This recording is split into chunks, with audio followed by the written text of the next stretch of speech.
গণতান্ত্রিক চর্চায় পরাজয় মেনে নিতে আপত্তি নেই আমার। এই বিশ্ববিদ্যালয়ের প্রতিটি পা ফেলতে গিয়ে আমি শিখেছি। খুব দুঃসময়েও এই ক্যাম্পাসের শিক্ষার্থীদের জন্য জীবনের সবকিছু বাজি ধরেছি।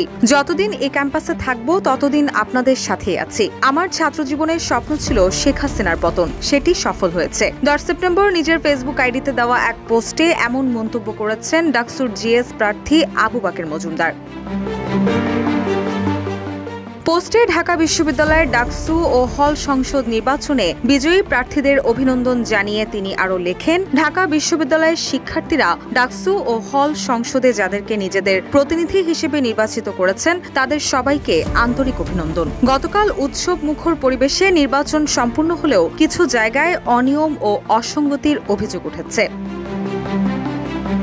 ওয়ালটন এসি এক্সচেঞ্জ অফারে এখন যে কোনো ব্র্যান্ডের পুরাতন এসি বদলে নতুন ওয়ালটন এসিতে উপভোগ করুন 25% ছাড়। Walton air conditioner, comfort without compromise. এদিকে ডাকসু নির্বাচনে 28টি পদের মধ্যে ছাত্র শিবির সমর্থিত ঐক্যবদ্ধ শিক্ষার্থী জোট প্যানেলের 23 জন প্রার্থী বিজয়ী হয়েছেন। তবে নির্বাচনে কারচুপির অভিযোগ আনেন ছাত্রদল সমর্থিত ভিপি প্রার্থী আবিদুল ইসলাম খান। নির্বাচনের দিন মধ্যরাতে এক ফেসবুক পোস্টে ওই ফলাফল প্রত্যাখ্যান করেন তিনি। অন্যদিকে ফেসবুকে উমামা ফাতেমা বলেছেন, অভিনব পন্থায় নির্বাচন কারচুপি হয়েছে, বাংলাদেশের ইতিহাসে কালো রাত হয়ে থাকবে। রুশা সুর, নিউজ ডেস্ক, ইত্তেফাক।